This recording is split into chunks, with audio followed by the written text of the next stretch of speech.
Well, welcome everyone, and thank you for joining us for our first online conference on seals and the people of Britain. My name is Paul Drury. I'm president of the Society of Antiquaries, will be so for the next few weeks till the anniversary meeting. Before we begin, although I'm sure many of you are fellows of the Society, I'd just like to say a few words about us. We were founded in 1707 and awarded a royal charter by George III in 1751, charged with the encouragement, advancement, and furtherance of the study and knowledge of the antiquities and history of this and other countries. At the same time, we were given rooms in Somerset House that allowed us to house and care for a growing library and museum collection. In 1874, we moved to our purpose-built apartments in New Burlington House. I can't let the occasion pass without mentioning that until 2005, we held those apartments rent-free from government. But as some of you will by now be aware from our public campaign, that with the other learned societies around the courtyard, we now hold under leases at rents below market rate, but subject to annual review. The dramatic escalation of those rents in recent years means that unless we can negotiate a sustainable long-term basis of occupation, we will soon be forced to leave Burlington House and indeed leave central London. But our origins mean that we began collecting actually before the foundation of the British Museum, and we've continued collecting ever since. So we have important antiquarian holdings in many fields, not least seals, matrices, seals detached, seals still on documents, and casts,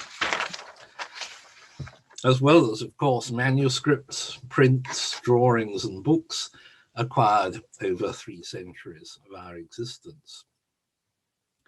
And I've been conscious as president that we've not been as swift as many similar organizations in making our collections more accessible and available online. So they're not always as well known as they should be. So I'm very pleased to say that our own new catalogue of manuscripts, archives, and collections will be launched online shortly, providing, I hope, a springboard for increasing our digital content online. You can see a preview of what is to come through our collection highlights pages on our website. Today, the Society is focused on fellowship and the conservation, research, and dissemination of our work. As a registered charity, we are committed to sharing our collections and our work with the public. Our range extends to public lectures and events, exhibitions, scholarly research seminars, and publications. Since June last year, in response to the ongoing pandemic, we have moved our program entirely online and have seen a huge increase in attendance, with hundreds of people joining us for all our lectures and events, and people from all over the world. Today we're joined, according to the bookings, by 300 people, compared with a maximum of 100, which can be seated in our lecture room in Burlington House. We have some other exciting events coming up through the rest of 2021, including a 2-day conference on drowned landscapes and Doggerland, a seminar on contested heritage and intertwined legacies, and an early careers conference in the autumn on revisiting late medieval and early modern British history. I think those few events give you some idea of the scope of the Society's interest in the study of the past through its material remains. Now, I personally am looking forward to the resumption of face-to-face meetings, as I'm sure many of you are. But to sustain this wider level of engagement, we will offer participation in all our future events online, as well as when we're allowed to in person. Now, today's conference has been organised by our fellows, Dr. Elizabeth New FSA and John Cherry FSA. Our first paper is by Elizabeth New on Seals and the People of Britain, a survey of past work and present questions. Elizabeth is a medievalist based at Aberystwyth University and currently is chair of Sigillum. She has a long-standing interest in the seals and sealing practices of medieval Britain, with a particular focus on seal usage in non-aristocratic society.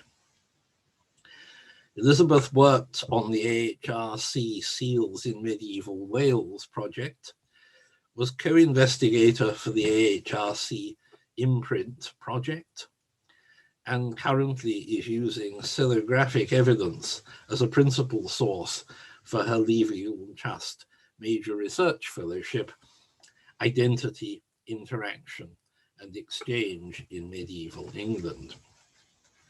Before I hand over the screen to Elizabeth, I'd just like to say, if anyone would like to ask a question, please type it in the chat function on Zoom, and I'll put the questions at the end of the lecture. Please try to hold your questions until near the end of the lecture, so that I don't get lots of questions that the lecturer subsequently answers. So, Elizabeth, the screen is yours.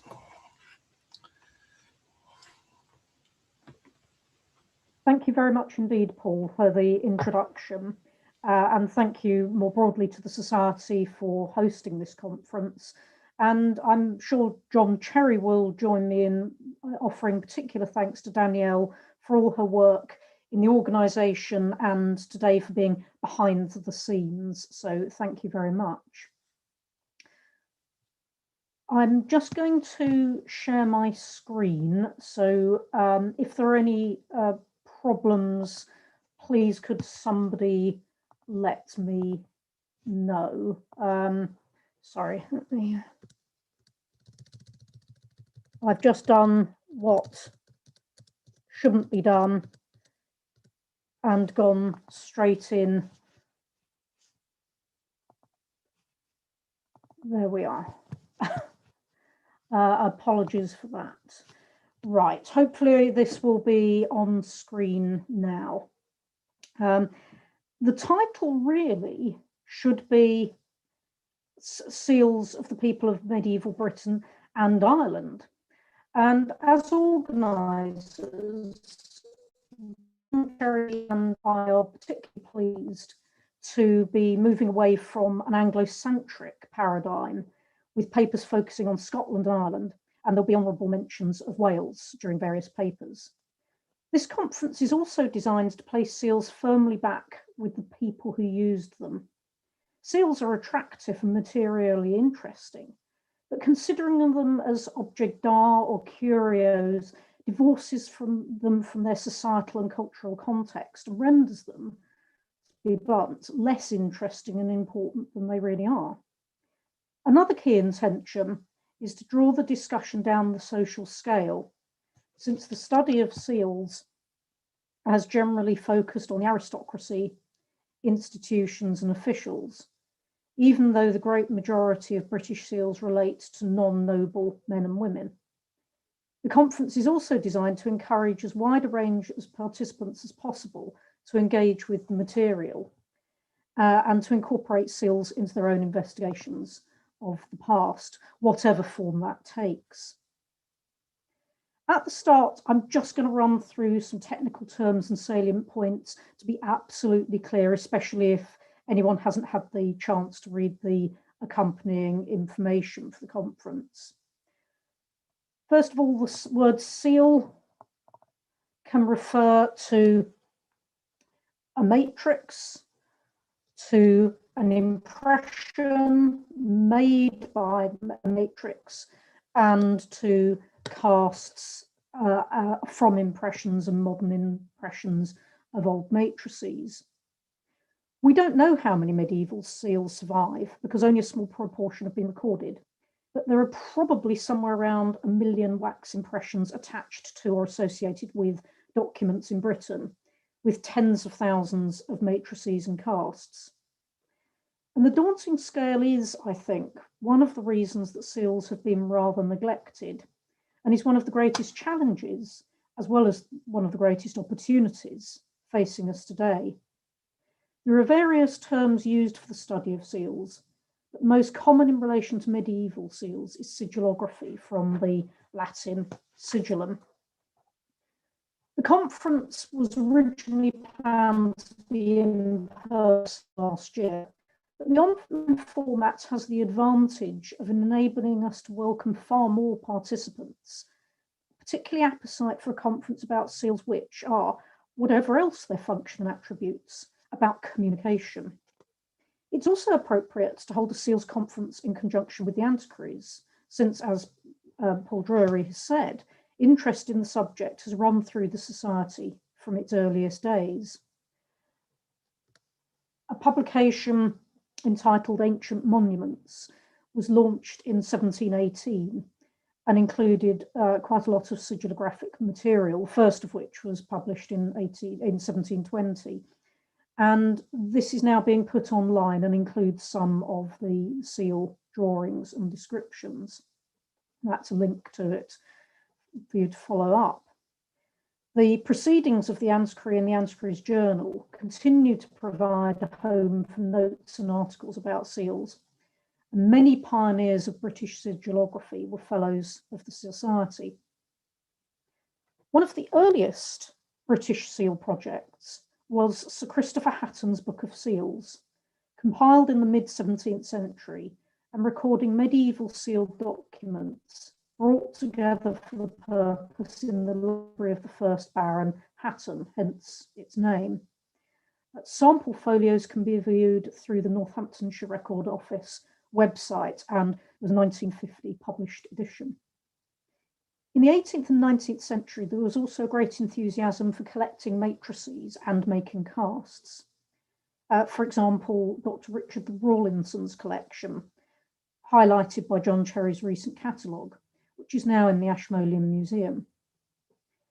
This long tradition of collecting and recording seals is important for modern scholars, not least for items that subsequently have been damaged, destroyed, or lost. We should, however, exercise caution about drawings of seals from all periods, because they are always an interpretation. And they're also two-dimensional records, however skillful, of three-dimensional objects. And that's a point I'm going to return to. During the late 19th century, the pace and formality of the recording of seals increased, led by figures such as Walter de Grey Birch, William Greenwell, and Charles Hunter Blair. Indeed, the late 19th and early 20th centuries were something of a golden age for British sigillography, with general surveys and works focusing on specific types of seal owner, motif, or use, including a series of essays by William St. John Hope, Gail Pedrick's volumes on borough monastic seals, and the pioneering work of Charles Kingsford. The period also witnessed the establishment of many historical and archaeological societies that regularly featured seals in their journals. Very few of the key figures in this golden age were university-based, however, and most approached the subject with what we'll probably now call a multidisciplinary or transdisciplinary approach. In the light of this, I would tentatively suggest that the so-called professionalization of history that happened in the late 19th century, with the emergence of separate academic disciplines, was actually unhelpful for the study of seals because it fostered a somewhat narrower, discipline-specific approach to historical evidence. And although it had a very positive repercussion for the preservation of material, the formalisation of the archival, museum and conservation professions often led to the division of collections between impressions, casts and matrices. And again, I would suggest that that might have been helpful for how seals were studied in the mid part of the 20th century. Certainly, the late 1930s to the late 1970s were a fallow period for British medieval sigillography. There were some exceptions, most notably the work of T.F. Tout, Sir Hilary Jenkinson and Pierre Chaplet. But in general, seals dropped off the radar for most academic history and featured only intermittently for art history and archaeology. The situation began to change in the late 1970s and 1980s. The inclusion of seals into blockbuster medieval exhibitions at the V&A were a turning point in raising their profile, I would suggest. And several publications were also important, including in 1979, the first edition of Michael Clanch's seminal From Memory to Written Record, which placed seals back in the mainstream of historical discourse. The 1980s also witnessed publications about seals in medieval England by scholars who've become leading lights in the field. And I know that some of them are here with us today: John Cherry, Paul Harvey, Sandy Heslop and Julian Gardner, along with some Anglo-centric work by Brigitte Bedos-Rizac. And at roughly the same time, David H. Williams and Michael Powell-Sibbons embarked on their series of catalogues and articles about Welsh seals. I'm going to leave a discussion of the situation in Scotland to our colleagues next week, where we'll hear a lot more about that. During the 1990s, Paul Harvey also catalogued seals in the Duchy of Lancaster collection in what was then the Public Record Office.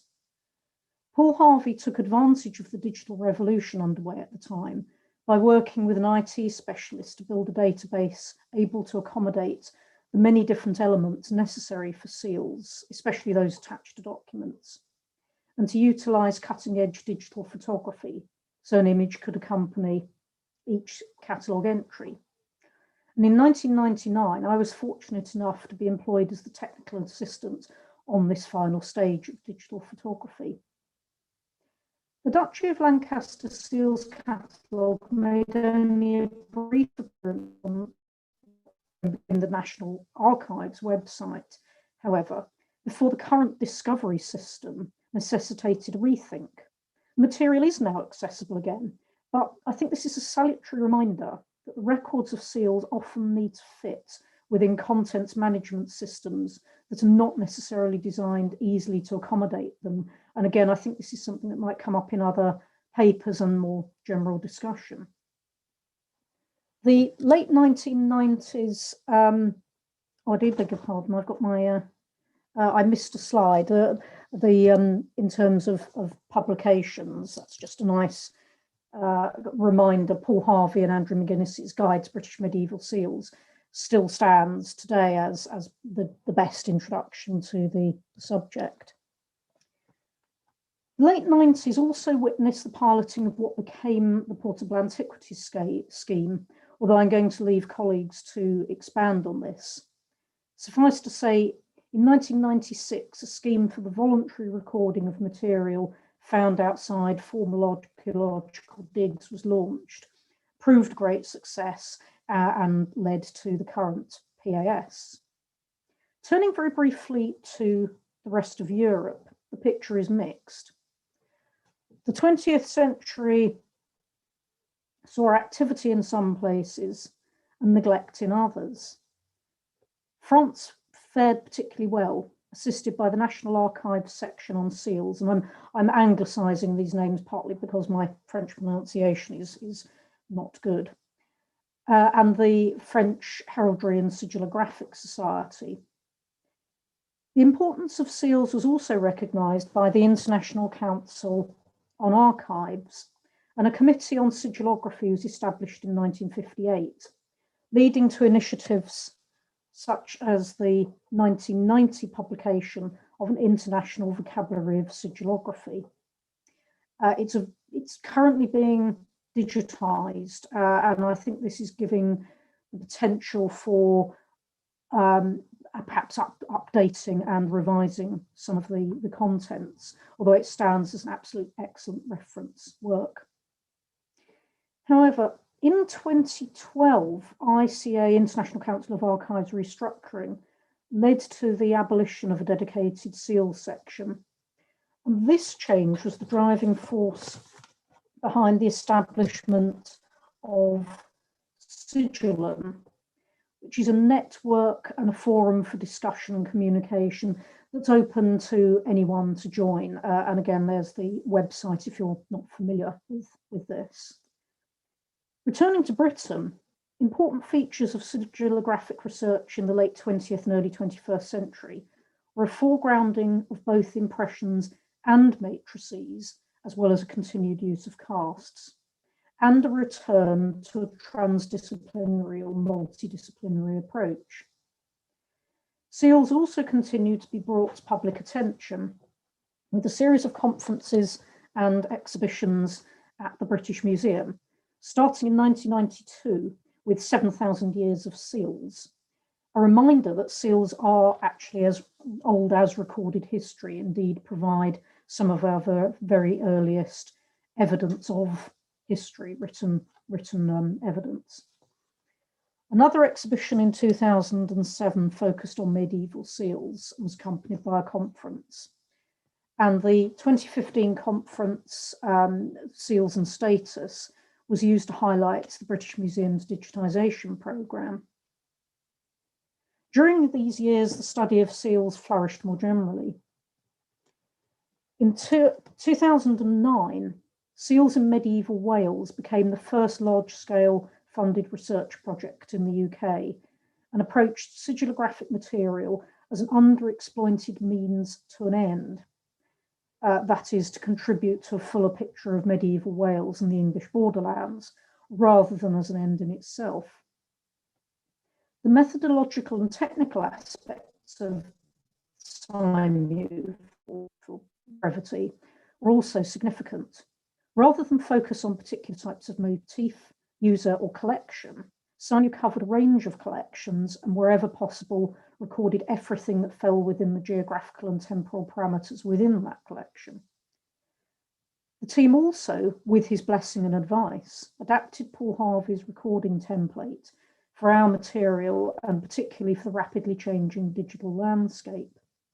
The application stage had overestimated the available technical support, so we relied on John McEwen's abilities to create a complex relational database, and at his instigation instituted keyword tagging of motifs to facilitate analysis, which led to rather odd conversations such as, what is the defining medieval visual essence of lion? And if you're wondering, it's that long tail with a fluffy tip. A highlight of SIMU was the 2012 exhibition hosted by the National Library of Wales and associated follow-on activities. It's nearly a decade since the end of the Seals in Medieval Wales project now, and the study and approach of an approach to seals in medieval Britain has developed in several ways. The first one I would suggest is a proactive approach to technology. From the skilled draftsmen of the 17th and 18th centuries to the rapid adoption of databases and digital imaging in the late 20th, sigillographers have been alert to the potential of new technologies. Increasingly sophisticated digital processing and analytics and high quality digital images have further facilitated studies. Several European projects, including Sigilla and Sigillum Portugali, along with the UK Imprint project, which I'll return, are examples of what can be achieved. Most recently, 3D imaging has been employed with great effect. These are three-dimensional objects, of course, and this is opening new avenues for research and outreach. reflective transformation imaging lends itself particularly well to seal impressions. John McEwen has pioneered this for British material and has some examples on his DigiSig website. The standardisation of recording, which I've already mentioned, is of course essential for all cataloguing, but perhaps particularly challenging when describing the visual in words. Paul Harvey's template, adapted by the two HRC projects, provides one model for British archival material, but isn't formally recognised outside those projects. A problem is that the international vocabulary, which forms the basis for Paul Harvey's standard, relegates swathes of motifs found on British seals to just a couple of references. So this is why I think it's an opportunity perhaps to revise the international vocabulary.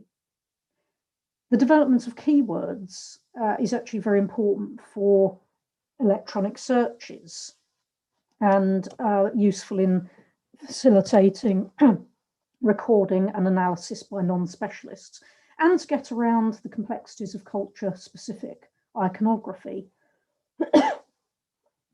Scientific studies and the materiality of seals are another feature of recent studies. There have been several scientific investigations, and they're leading us in some exciting directions.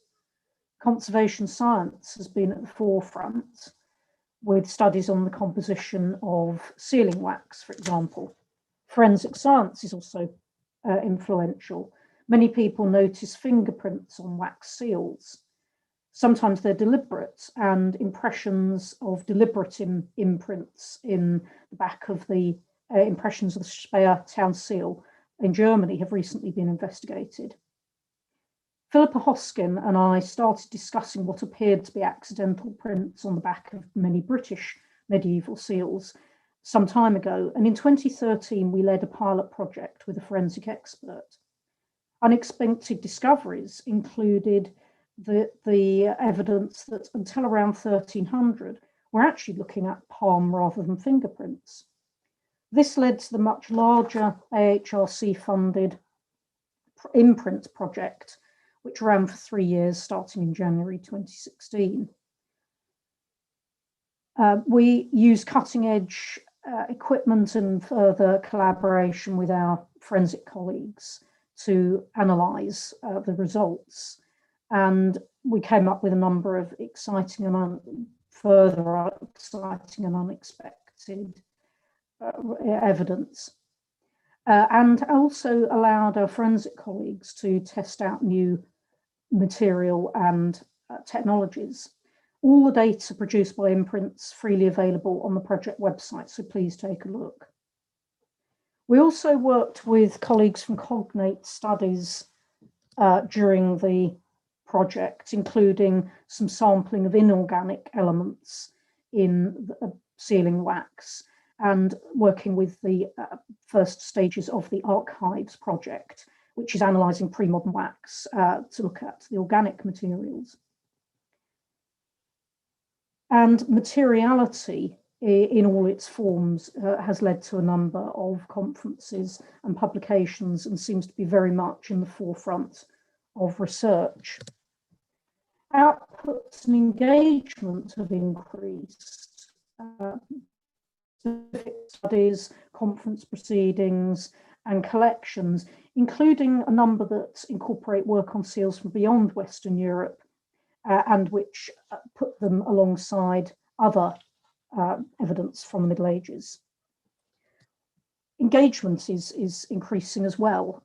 Seals are engaging, and from school children to senior citizens, having a go at impressing a matrix into wax, actually usually Play-Doh, and being challenged to design your own seal seems to capture the imagination. The PAS goes from strength to strength. So some conclusions. For me, the most encouraging current developments are a greater emphasis on non-noble seals and sealing practices, more work on the sigillographic landscape of the whole of Britain and Ireland, and more broadly across Europe, the thorough integration of seals into their social and cultural contexts, a mutually beneficial engagement with colleagues in the digital and scientific worlds. SEALs are being integrated into a whole range of investigations about past societies in ways not seen before, and people who have not previously used the material are engaging with it. Various scientific studies demonstrate that they're not just historical evidence, but can contribute to current challenges. There are challenges ahead. There are constraints on the heritage and education sectors. It's complex, and it takes time to understand them before they yield their full potential. But the positives far outweigh the negatives, and it does feel as though the time has arrived for SEALs to take their place in the sun, although not direct sunlight, of course.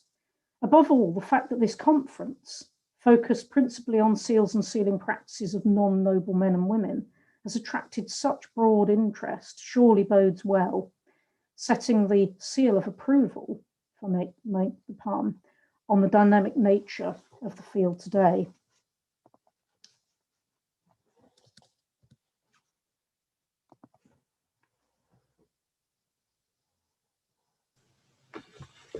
Thank you, Elizabeth. Now, I haven't yet seen any questions, but perhaps I could start perhaps with a comment. My area of interest in medieval studies is medieval floor tiles, like John Cherry, of course. And the interesting, or many interesting parallels, but of course, medieval floor tiles, decorated ones, are made with a stamp, a die. The motifs included are often similar. And I was very much taken with the idea, how do you define a lion? Because that is a common problem across many fields where objects or architectural fragments have a particular beast, and certainly in the same in the field of tiles, there is a considerable problem in searching on names because the names are not consistent. So I will now turn to a new source, the terms used in seal descriptions, as perhaps a place to start to check on a consistent vocabulary. And I suppose the wider point, as you say, seals are not unique in terms of the approach to manufacture, the medieval period, the production of impressions, but of course the motifs included. Anyway, I now have a question or another comment. Lions and leopards and the difference between were a great matter of discussion in medieval heraldic literature, from Katie Hawkes. Yes, absolutely. And we actually didn't come up with a separate category for leopards, but partly because of this complication. It's down. This whole point is about how do you describe something visual in words, but also how do you decide that what you're looking at is the same as somewhere else. And we were actually quite surprised. It wasn't a mane or a roaring, mouth wide open roaring. It was actually that particular form of the tail. I see there are a couple more questions. Yeah, you can see them as well, right? I suppose Joe Hockley would like to join Sigalum. Are the details in the program? Or if you go to, there should be some information in the conference pack, and if you go to the website, there are details of how to join there. Right, thank you. Are archivists taking cataloguing seals as important as recording the documents they're attached to?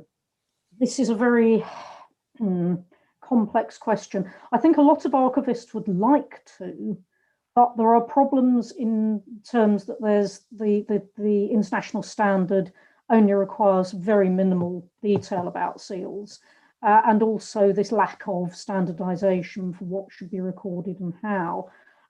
In my experience, most archivists would very much like to do more with seals, but the resources problem, as well as the challenges of standardized recording, gets in the way. But I think there are moves to try and encourage more and find easier ways for archivists to record seals. Thank you. And another, talking about materiality, I'm wondering whether you could share your thoughts on seal-related objects, such as medieval seal bags and medieval objects related to seal storage. Are there any recent approaches? If the pandemic hadn't hit, then I was involved in discussions with a couple of colleagues at a very early stage to look at seal bags. And I know there are studies on seal bags. Canterbury Cathedral, for example, has done quite a lot of work, the archives there, on seal bags. Seal storage more generally, not a huge amount, but it's one of those many areas where there's a lot of material and a lot of exciting work to be done. So yes, I definitely encourage this. And Stephen Freeth, could you please highlight your textbook on seals written for the BRA, British Records Association? Copies are still available, he tells me. Yes, advertisement. The advertisement, it was published in 2010 and I'd like to update it.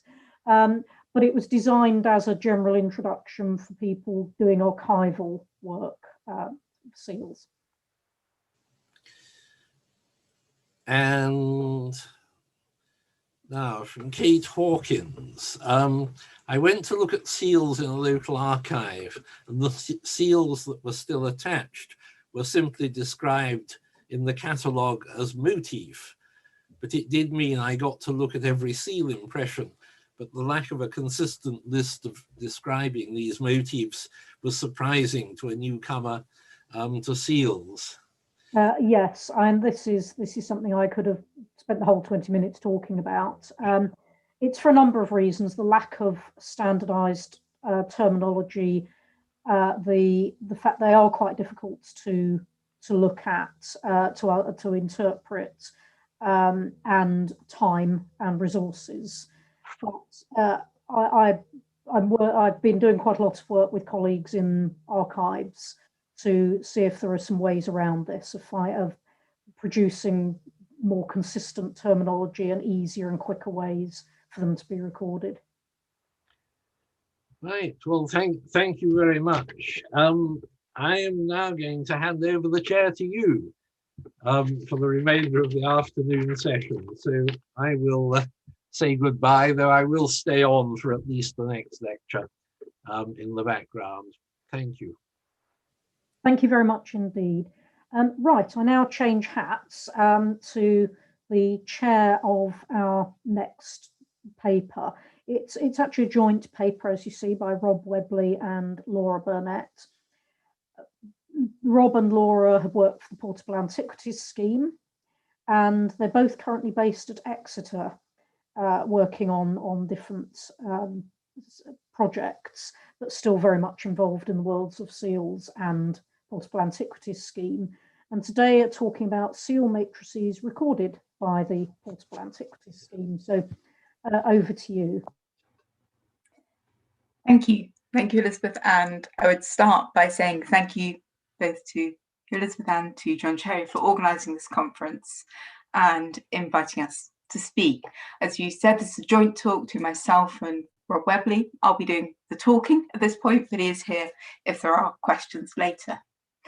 And we hope really our talk will be an introduction to the work of the Portable Antiquities Scheme, and that hopefully will provide kind of a general background for some of the talks from Helen Geake later today, but also to the talk by Malcolm Jones next week, for example. So I'll just get our talk up. So I should say also, Rob Webley and I no longer work with the Portable Antiquities Scheme. Both of us did for many years, probably over 20 years between us. But we're both currently doing other projects, but we're still quite involved in doing things like training with the scheme and involved in working on that material. So the Portable Antiquities Scheme, as Elizabeth mentioned, is a national scheme across England and Wales to record objects found by members of the public. It's voluntary for people to record things, apart from in case of treasure cases. And the Portable Antiquities Scheme records things from everyone, but obviously a lot of the metal finds come specifically through metal detecting. And I would say right at the beginning that the kind of information we are able to pull out, the pictures we can share with you, the data, is all built on the work of all those hardworking flows up and down the country and volunteers who work with them, and also of those who offer for their finds for recording. And I think, you know, that thanks has to be there right at the beginning to kind of provide that data, which we can then use. So, as you said, finds recorded through the Portable Antiquities Scheme are stratified finds which lack a kind of vertical context within a site, but retain a horizontal context within the landscape. The pre-circulated summary we sent out gave some details and numbers, so if you want to know more about the scheme, do have a look there. But to summarise, the PS has recorded over 7,700 seal matrices, as well as quite large quantities of cloth and product seals, bullae and seal rings, which may also be of interest to sigillographers. One feature of the Portable Antiquities Scheme to every find, as well as having a detailed record, an example here of one for Papal Burnett, is that they have a precise find spot accessible to registered users. So this kind of centralised national publicly available data is the PS's real main strength, and allows both for a kind of detailed approach to individual matrices through the good photographs, or to small groups of matrices, or a kind of big data approach, and that's the approach we're really taking today. As the map on the left shows, which is a density of all medieval finds recorded through the Portable Antiquities Scheme, there is some variation across the country. But as you can see from the map on the right, where we've got mapped the medieval and post-medieval seal matrices, there are examples from across the country. There's no area without them. But this kind of variation, there is some variation in the density. And think about areas where work could happen. There is quite a lot of opportunity there for local and regional research and regional comparisons of both the adoption of kind of seals in general, seal practices, but also in particular features for seals. Kind of, I know you've done some work on the kind of adoption of the Marian cult, things like the existence of lilies and so on seals, and looking at that kind of regional variation would be something that could be done through the Portable Antiquities Scheme reasonably easily and conveniently from home, which is always useful during a pandemic. So, but like I said, there's a lot of opportunity there to look at variations between the matrices across the country and that regional variation. And one reason we really want to give this talk is to hopefully kind of inspire more people to use the data, to use this and to use it in their research, and encourage their students to use it as well and enhance our knowledge in that way. So before going into kind of more statistical analysis, the Portable Antiquities Scheme seal matrix data in comparison to other resources, we want to talk about some specific objects recorded by the PS and how they give an insight into the life cycle of seals. So starting at the beginning of that life cycle with the production, with the creation. And the evidence for this includes moulds such as the one here on the left from Lincolnshire, part of a multi-section copper alloy mould for a pedestal type seal matrix. But we can also look at the matrices themselves, where there are clear design links between matrices. On the right, you can see two examples from Kent. They've got an unusual back design. Interestingly, looking in detail, they're not necessarily from the same mould, but they're obviously a very unusual design, which is presumably the mark of that particular producer of the seal matrix blank. And the, so I'm just going to make it so middle of it, you can just see one picture of me, hopefully covering less bit. So And that kind of looking at back designs, using that to link different makers together, is something where there's really quite a lot of potential, I think, for further work. I know Helen also talks a little bit, Helen Geake talks a little bit about black marks in her session, but like I say, this is an area that could be looked at. We have tried to provide links for many of the objects we're showing on our pre-circulated summary. So I think they were originally as direct links. I'm not sure those links are always working, but if there's something you see, an object you see here that you want the link for and need help finding, then do get in touch with us.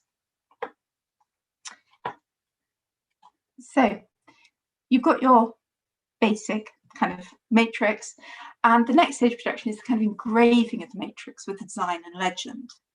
And one of the strengths of the PS data is that we now have a really good range of partially engraved but uncompleted matrices.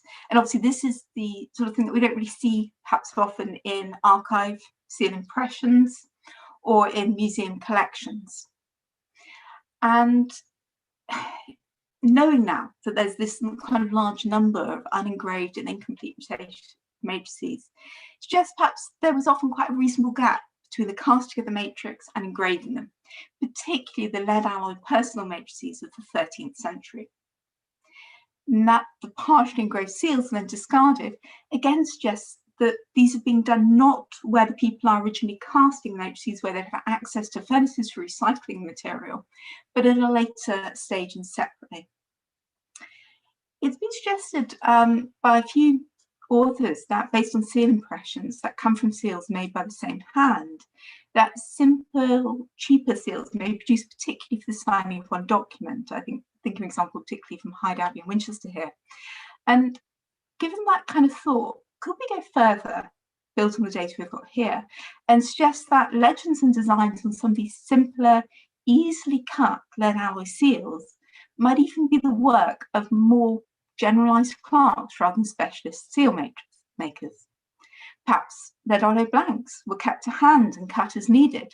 This obviously is kind of a bit of speculation, but builds on the suggestion perhaps of John McEwen, his study of seal makers in London, that there might be separate production routes for lead alloy matrices than copper alloy ones. Obviously, carving even quite a soft metal and writing an inscription backwards are not easy and do require some skill, but perhaps the skill's more of a clerk or someone attached to a scriptorium rather than those of a metal worker. And kind of another little strand of evidence perhaps in support of this suggestion, sorry, trying to bring it up so you can see them as well, is the kind of other examples of seals made on reused other objects. So this is the favourite seal I'm going to show you of our entire session here, or my favourite one, is a reused papal bulla here. You can see on the left, you can see the remains of the raised design of the bulla, which has then been cut down. The back or front actually with the Pope's name has been smoothed, and it's been cut to make a seal matrix, probably the name Thomas, although obviously it's now incomplete. And there are other examples of reused bulla are known. So these people who are not casting the matrices, but they're making seals matrices. And there's also one example here of a reused harness pendant from Norfolk, which is certainly Rob's favourite seal of the ones at seal matrix, the ones we're showing you. And this papal bulla kind of leads us neatly on to the end life of seals, because you can see that one reason we only have part of it is it's been cut deliberately to destroy it. You see, we're going straight from here, production, we're skipping over the use life, which obviously the Imprint project and perhaps other research says more of, and we're going to go straight on to the end. Because again, this is somewhere where the PS data set is bringing new evidence and new kind of areas that can be researched. And that's because there are quite a big range, again, of cut and deliberately defaced seals on the database. Again, perhaps more usually the personal seals and the lead alloy, perhaps because they're easier to destroy by hand, perhaps because recycling lead alloy is less priority cost-wise. The top left example here shows damage with a bend, which may be post-deposition, but as well as a deliberate cut. And I would say this is an area where, given this new data set, more work could be done. Looking at the method and the style of destruction, we can see clear kind of knife cut marks on the one bottom right. But also thinking kind of perhaps more abstractly about how much defacing was needed to make a seal unusable. Was simply removing the centre, as has been done to that copper alloy example, enough? Or did part of the legend need to be removed? In a wider sense, that allows us to understand how people at the time, what people at the time thought was necessary for a seal. What do you need to destroy to make this object no longer a seal matrix? What is the critical bit? Do you need to destroy the image? Do you need to destroy the legend? Do you need to destroy both? How much of a seal would still operate as a seal, if that makes sense? So, having got to the end and destroyed the seal matrix, got to the end of the life cycle, what I want to do now is to go on to look at the PS data set as a whole and compare it to kind of other data sets. And I'm afraid that does mean we get to the bit where we move away from perhaps some nice images of individual seals onto seal matrices, onto lots of charts and graphs. So let's get the slide going on. So first of all, dating. And as unstratified finds, dating of PS material is of course stylistic. And what we're comparing in this slide is an heuristic plot of PS material with the now online collections of the British Museum and with the National Archive collection 13 of seal impressions. And I have to confess, we chose that collection just because it was readily accessible and the data was very easy to search. I haven't put the two graphs together. The reason is because the PS one is plotted in an heuristic manner, which is we're graphing dates of varying precision together, but it means it's kind of not directly comparable, perhaps particularly to the National Archive data. So what we see on all of them, however, is this sudden peak in the 13th century. Yes, there are low numbers in the 12th century, in some cases in the 11th century, but there's a sudden huge peak in the 13th century. And that's both very visible here in the PAS and the National Archives and to some extent the British Museum as well. What happens with the archives, however, is that that peak drops off very quickly in the 14th century, whereas on the British Museum it's actually higher in the 14th century and the PAS retains a very strong peak. And this can in part be a factor of dating precision, obviously more close often with kind of archive material where it's attached to a particular document, but it may also relate to a change in seal use, which I'll discuss later. So the National Archive data also had a peak, kind of secondary peak in the 16th century. That's the blue peak here you can see. And a cursory look suggests that relates to great seals, which are absent from the PS data and not as common in the British Museum collection. And I think one thing that again brings that theme or return throughout our talk is the type of seals that get preserved through history in order to make it into archives can relate to the kind of documents they're attached to, which may mean great seals are more preferentially surviving in archives than some other types.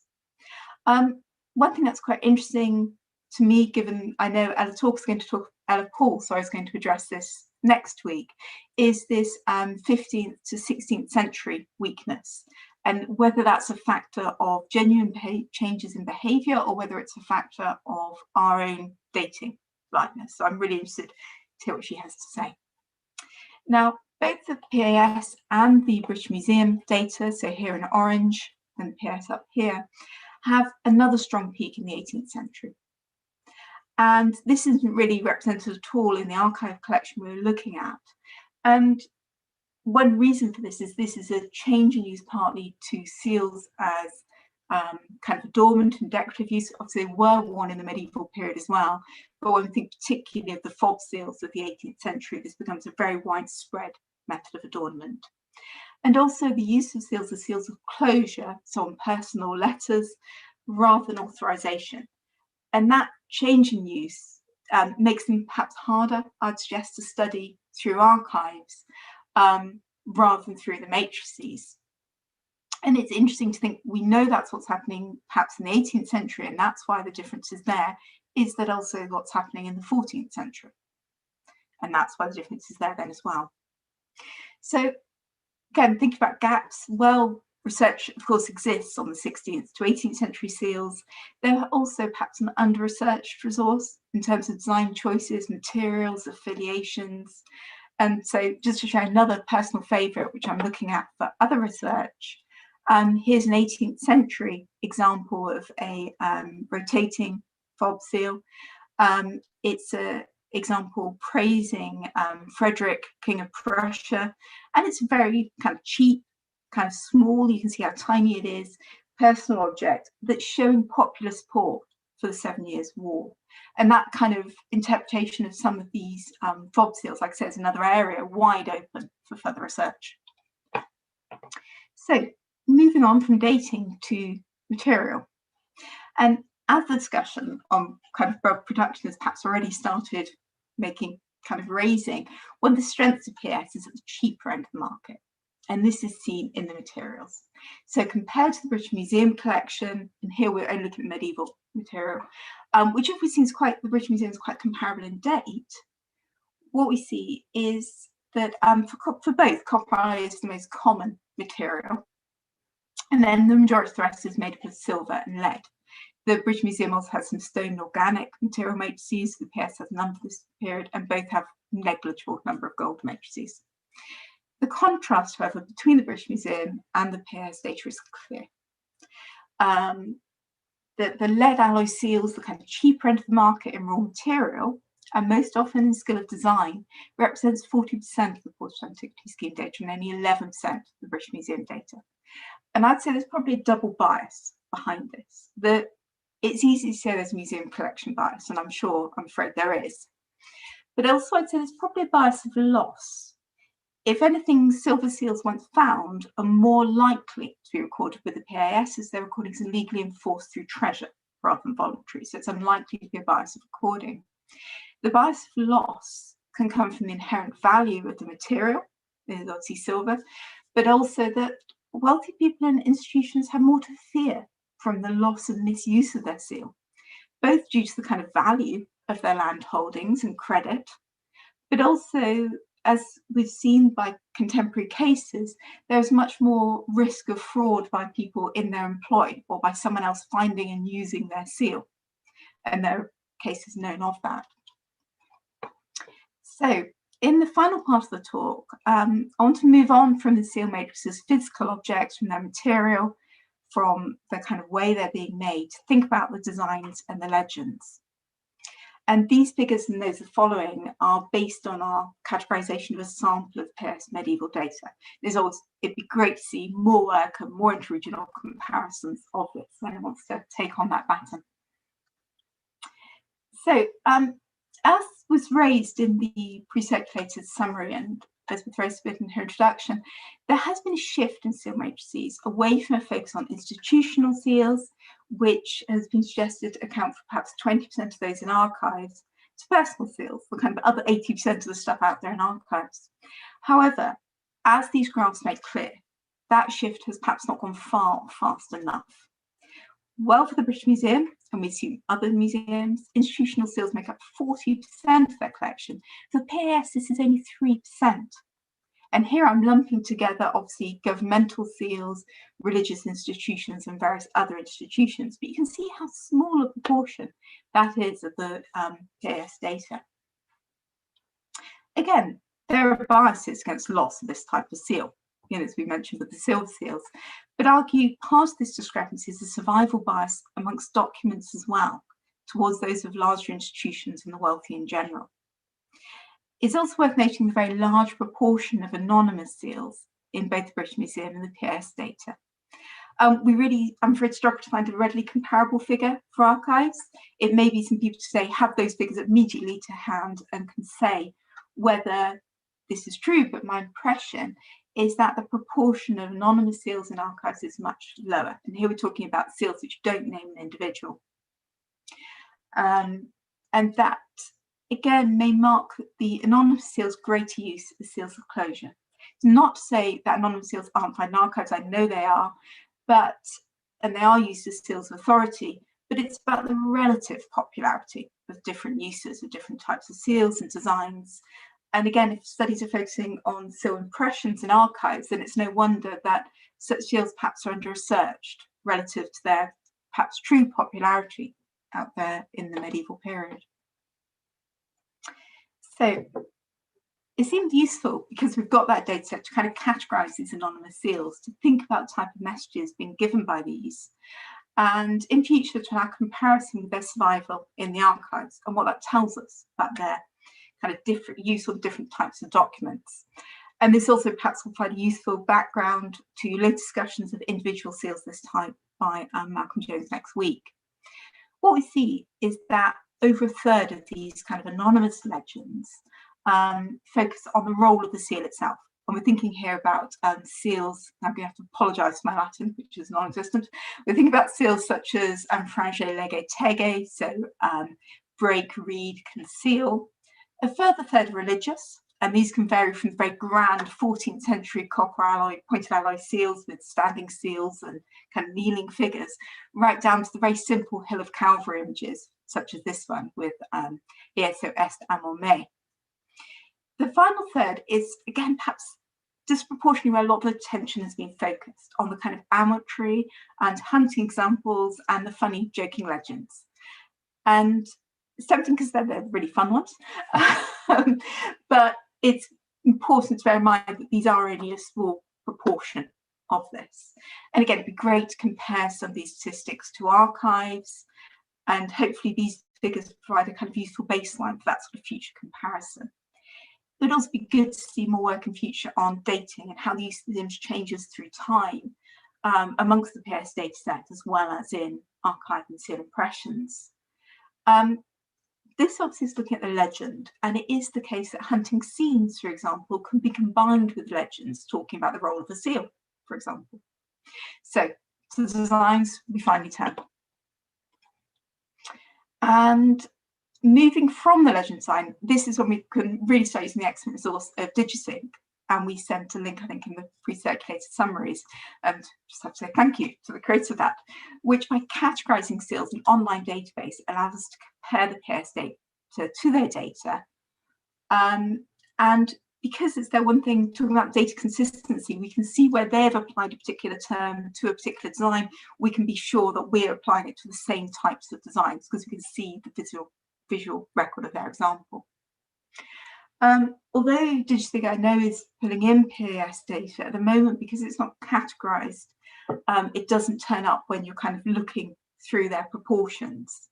So what their categorized data is mainly archive and museum based, so it's kind of comparison to the PAS data. So looking at this, what we see is kind of a real clear discrepancy in that the kind of designs being found in catalogued archive and museum collections are very different. So within the PAS devices, and here we're talking about things like fleur-de-lis or radiating devices are the most common, followed by animals.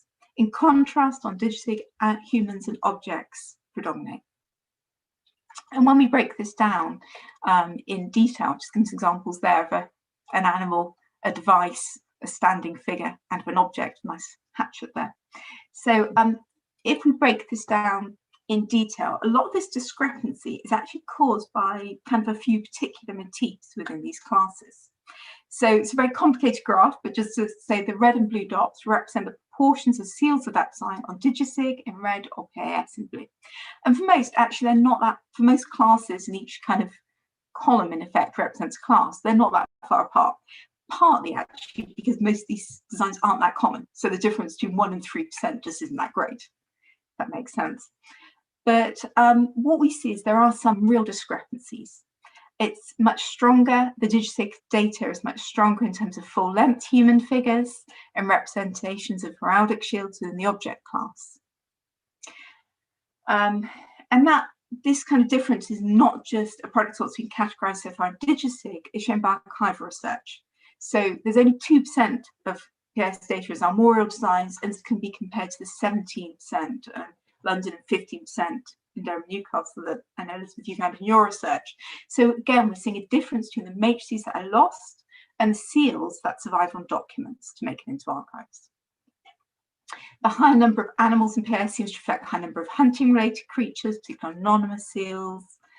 And again, are we looking at a difference there in terms of the kind of different uses of these different seals, and what then happens that while those seals may be used on legal texts, are they more popular because they're more popularly being used on personal letters and documentation?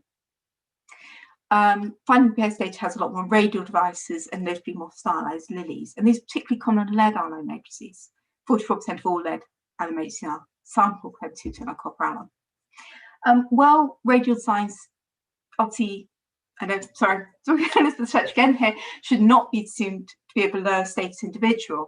I think it's fair to say, again, we're seeing a link between a less individual design and intrinsically less valuable material and the PAS data set of seals which people are more likely to lose. I'm just coming to the end, sorry. So these are people who are choosing a lead alloy seal or being provided with one. Perhaps people, I just wonder whether people who do not need as hard wearing a seal or to invest in much money in a fancy material or individualized design. A group who perhaps don't need to use a seal as often, are sealing fewer land or other legal documents and expect their seal impression to be seen by fewer people. And therefore the display potential, which I know is discussed a lot in seals and we'll discuss by Richard Davis next week, which might encourage people to invest in a seal that's a messaging medium, it's kind of less. I would suggest that the documentation of these people is also less likely to survive than that of a large institution. So overall, differences here are perhaps not surprising, but they seem to confirm that we are in the PAS database, revealing a largely different sector of the medieval seal using population. Seal matrices of different styles and of different individuals are having different types of use lives and different life cycles, which can lead to different design choices, but also difference in where and how they're used, and ultimately whether they survive for us to study today, whether as discarded objects we've been looking at here or impressions in archives. So thank you very much. Thank you very much indeed. I mean, that was absolutely fascinating, very exciting. We have a lot of questions. I don't know whether we're going to get through them all now, so I'm going to throw some of them at you. Maybe Helen could also speak to some of these as well after her paper. Why 500 papal bulla in the PAS from Nat? So why are there? So there's a suggestion of whether some of them are ones where the document has been destroyed at things like the Reformation, but also the suggestion that some may have been deliberately used, kind of reused in new ways. I'm looking at Rob here. He has more comment. No, he's shaking his head as well. I think there has been work on this, and I would just point them to the work of Tim Pestle here, who's recently published about that, and we can find that reference if useful. There's also, if I can break in, there's also something that's been done on papal bully in the Netherlands by, I've got a note of Bartels 2017. And really, I think we're a bit desperate, aren't we, Laura, for somebody to come in and do a bit more work on the papal bully. I mean, Tim tries, but we could do with a PhD student. Yes. Right, thanks very much. I'm just taking these in order. Next one from Ella Paul. There are also similar gaps in 15th century evidence in Scotland. But do you have other objects being reused as seal matrices? I'm only aware of bulla and the harness pendant. I think I'm trying to think of other objects that could be. I think the problem is to what extent, when we think about other types of seals, particularly cloth seals and so on, the impression would really hide any other data. I think, again, it's a case of a really good search through the PAS may bring more of these up. And again, it'd be a wonderful project for somebody. But yeah, bulla are the one I can think of at least 2 or 3 examples, and like I said, the harness pendant. Thank you. From Paul Drury, why are there so many discoveries recorded from East Anglia? From East Anglia, a history of excellent liaison in that area, particularly in Norfolk. It's also a geographical reason. Obviously, it's a very heavily ploughed agricultural landscape compared to the upland landscapes. But yet that combination of a lot of activity there in terms of the agriculture and also that long history of liaison, and also slightly more investment in terms of the number of people recording, you know, the number of staff recording in that area. Right, thank you. There are several more questions, but if you don't mind, I think we'll probably now move on to Helen, and maybe we can come back to some of these after her talk. But thank you ever so much. That's fantastic. Anyone who hasn't looked at the PAS, hopefully as soon as this conference finishes, will be running off to do so. Thank you very much. So now to move on to our next speaker, Helen Geake, who started as an Anglo-Saxonist and has now moved across the medieval period. She's worked for the PAS for a number of years and works now particularly in relation to the Treasure Act, and today is talking to us about women and their seals. So thank you very much. Thank you very much, Elizabeth. Let me find my shared screen.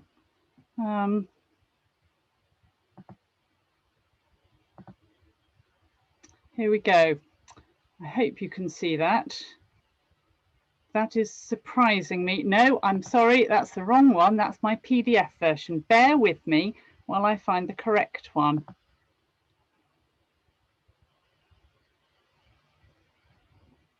This is absolutely typical, isn't it? This is, I now cannot find my PowerPoint. It has disappeared.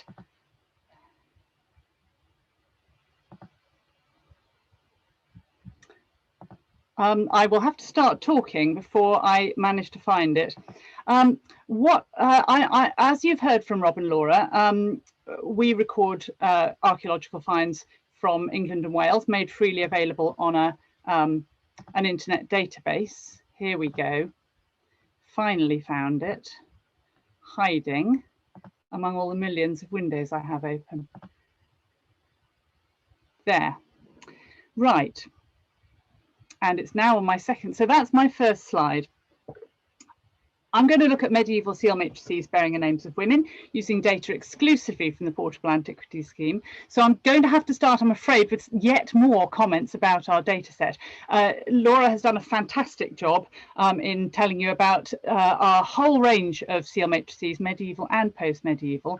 But I'm afraid I'm going to hit you with some more stuff about our data. At this point, I should also say that I have flipped most, if not all, of my pictures in Photoshop.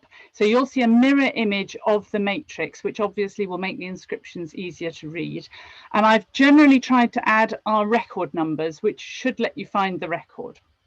Okay, so we'll start off with this. Most archaeology is rubbish. So it's deliberately discarded things that aren't wanted anymore, like broken pottery and food waste and so on. But Portable Antiquities Scheme items are different.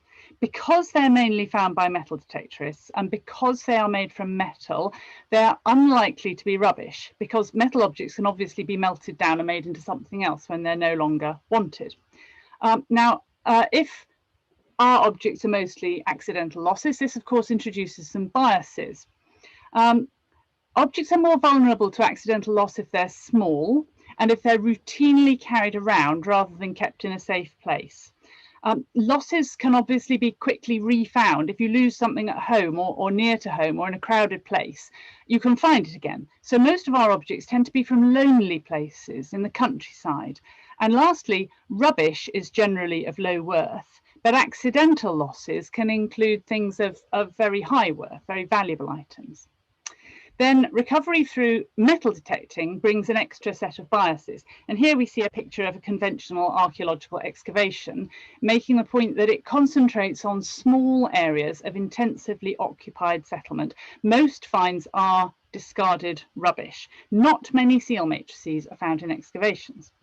In contrast, metal detectorists look at large rural areas. They've got machines designed to home in on metal, so they find more of these elusive accidental losses that are thinly scattered across large areas of landscape. And the third thing that I have to admit about our database is that it's not designed for seal matrices. It's got to accommodate everything, every kind and date of object. It doesn't have the kind of seal specific fields that sigilographers might like. That's why we tend to recommend that you download our data, perhaps into an Excel spreadsheet, and recode it with extra detail. And of course, equally, our recorders have to cope with everything from flint hand axes to musket balls. So the quality of our records can vary. And our recorders can use whatever words they like to describe a seal matrix. And too much variety, of course, makes it difficult to find what you're looking for. And then, as Laura said, the objects we record are lent to us for recording. Most are returned to their finders. They're not collected for posterity in museums. They can't be consulted again and again as questions change. But on the plus side, we aim to replace the object with a record. So we add detail that some other databases lack. So, for example, nearly 90% of our records of medieval seal matrices have images. And really, we are a fantastic resource for medieval seals, as I'm sure everybody would agree. One astonishing statistic is just how many there are. Seal matrices are the 7th most common medieval metal object. So after coins, which are the commonest, and then strap fittings like buckles, mounts and strap ends, and metal cooking vessels, the next thing down is seal matrices. So we've got nearly 3 in every 100 of our medieval finds being seal matrices. So that's the data set, the kind of large scale data set. Now, how does the data set for women's matrices compare?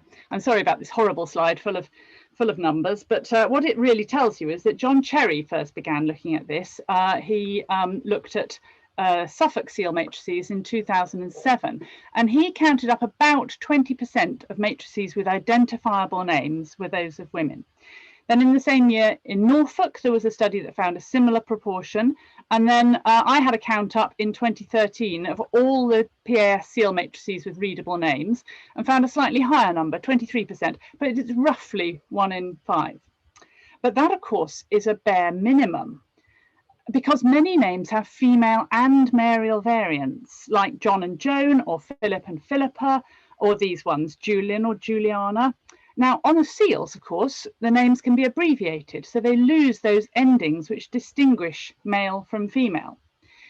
And matrices like these ones on the slide, they're perhaps individually more likely to have belonged to a man. So we often assume that a specific individual seal matrix belongs to a man, unless there's a specifically female ending. But presumably, at least a few, perhaps around 20% of these gender neutral matrices belong to women. So obviously we're going to be underestimating rather than overestimating the number of women who had seals. Now, I would like to know whether this proportion of about 20% is also found among the aristocracy. I wonder if higher up the social scale, the discrepancy between the wealth that a man controls and the wealth of a woman might be greater. Lower down, of course, nobody has that much. Perhaps men and women use their seals more equally. Or possibly the view that there are fewer women's seals the higher you go up in the social hierarchy simply comes from our data set and its particular low status bias. Certainly we record very few seal matrices like this one on the slide. But of course, if higher status women aren't sealing so much, then the documentary record, the archival record, which tends to preserve higher status, more important documents, that might have an even greater bias against women's seals compared to the archaeological record. Now, the sample of women's seal matrices that I've used for this talk, the number in total is 446. And so I'll go on to tell you what they're like. I'll start off with the shape. As you would expect, they're more likely to be pointed oval than circular. So over 2/3 of them are pointed oval, just over 1/4 are circular, and there's a few other shapes. Now, to compare the men's matrices, I took a kind of roughly the same size sample of men's, and in that sample there are far fewer pointed oval matrices, but still nearly half of men's seals are pointed oval. So that shape per se doesn't denote femininity. And then you can see that just over half of the men's matrices are circular.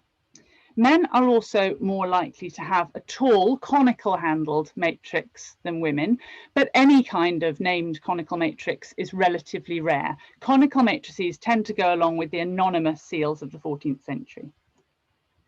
Looking at material, women's seals are overwhelmingly of lead. For men's seals, again, there's a predominance of lead, but it isn't so overwhelming. By the way, Rob and Laura's higher rate of copper alloy is because they include all of the seals, including the anonymous ones, which are much more likely to be made from copper alloy. And obviously, I'm only looking at the personal ones. Then looking at decoration on the reverse, quite a lot of women's seal matrices have this relief decoration cast onto the reverse. It appears on both the circular and the pointed oval ones, but only on those made from lead. And at first you think, well, there looks like there's much less cast relief decoration among men's matrices, but that's also because there's much less lead. When you look just at men's lead matrices, the proportion with relief decoration is pretty close to that of women. So again, that's not a female signifier. There's many different designs. On this slide, you can see chevrons and perhaps a double barred cross and what might be clasped hands below. But the commonest design is the fleur-de-lis, which you might think is used as a symbol of the Virgin Mary, so maybe femininity in general, except that it also turns up on men's seals. And of course, the fleur-de-lis is also found on the other side of the matrix as a central motif. It's the commonest motif on women's seals. It makes up about 1/3 of all central motifs on women's seals, but about 1/5 of men's seals have it too. So here we have 2 women on the left and 2 men on the right. Here are the figures. The most common motif for women is the fleur-de-lis, and the second most common is radial motifs. So together, those two comprise over half of all matrices. For men, it's much the same. Their commonest is the radial, fleur-de-lis comes second. So together, those comprise nearly half of all men's matrices. For women, there are also a lot of quatrefoils. Possibly that could be seen as a subset of radials, twice as many as are found with men, and all other motifs are found on 5% of women's matrices or fewer. For men, there are a lot of birds. Again, twice as many as are found with the opposite sex. And again, all other motifs are found on 5% of men's matrices or fewer.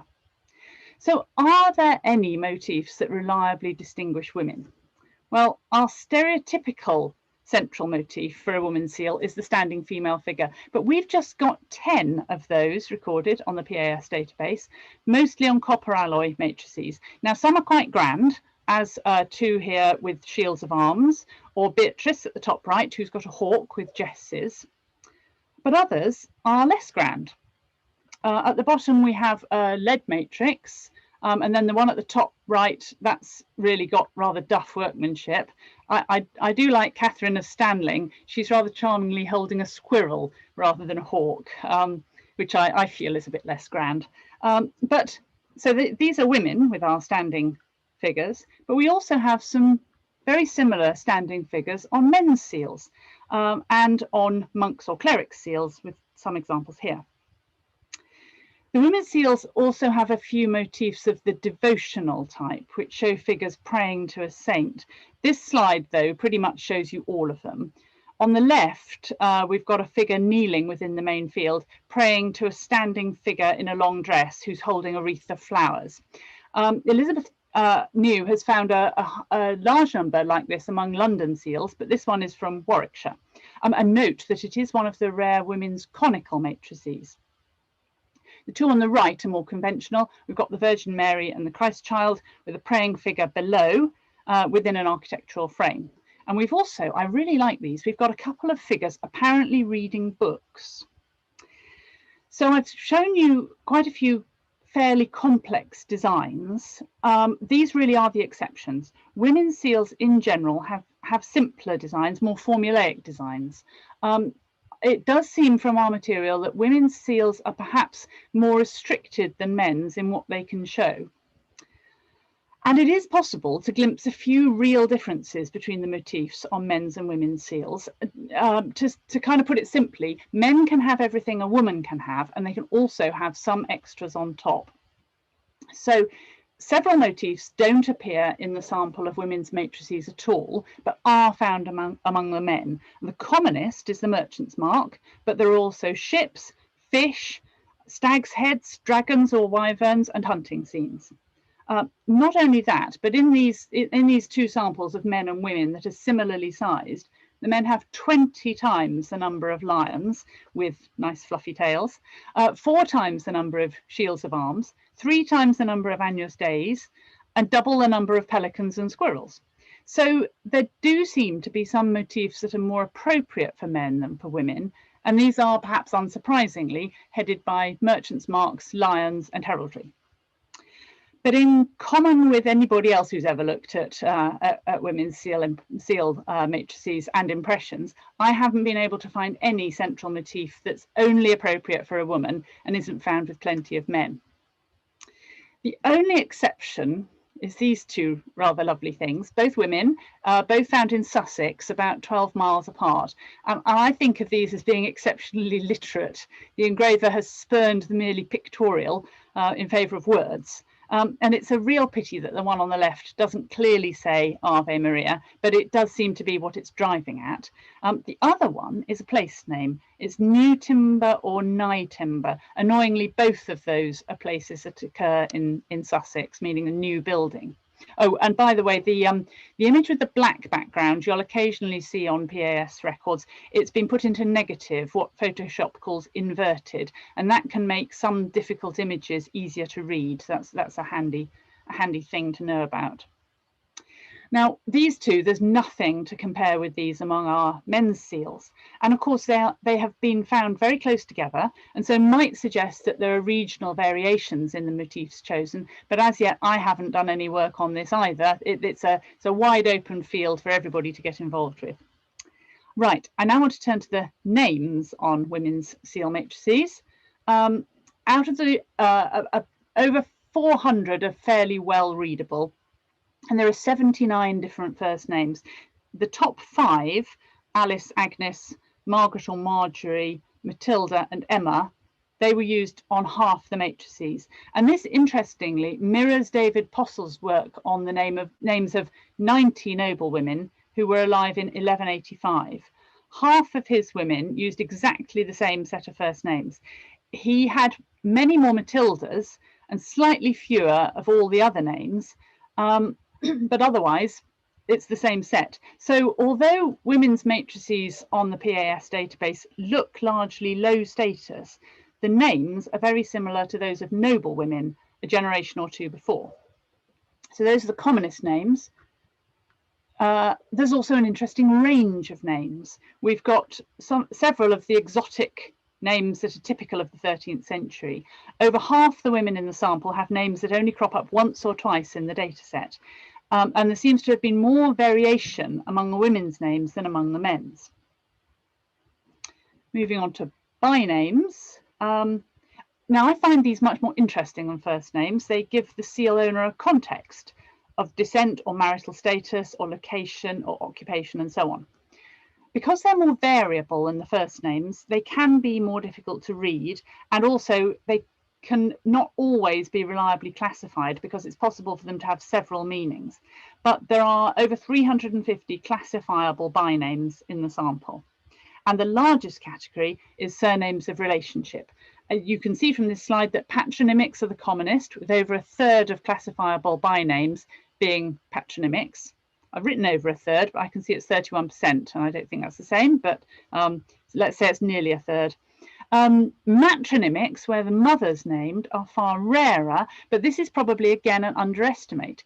We may fail to recognise these matronymics because the names are abbreviated, so again the masculine or feminine endings are lost. But in my sample of men's seals, there seem to be even fewer matronymics. There's just 9 men's seals with the mother's name mentioned. Here are a couple of wives. We've got 35 matrices which describe the seal holder as a wife and 11 which describe her as a widow. The wives are mainly described as ex-wife of Y, In one case, Juliana, as we see here, the person simply described as wife. We don't know of whom. In a third of examples, the husband is also given a byname, but a wife is never given her own additional byname. Now, one wonders what the precise date of these matrices might be. It seems that the legal status of married women declined through the 13th century to the point where towards the end of the century they could apparently not make their own contracts. I've got a couple of widows as well, similar in design, most simply saying seal of X, widow of Y. Again, a substantial minority give the husband's byname. Now, Susan Johns has pointed out that attached documents can show a different marital status at the time of sealing to the actual seal, and it may be that the seal in fact reflects the importance of one particular relationship in the woman's life, even if that's a former husband rather than the current one. And by the way, in case you were wondering, the spousal relationship is never mentioned among the men. I don't think any seal matrix with ex-husband of Y has ever been recorded, and there certainly isn't one among PAS seals. More's a pity. The next biggest category of bynames is place names.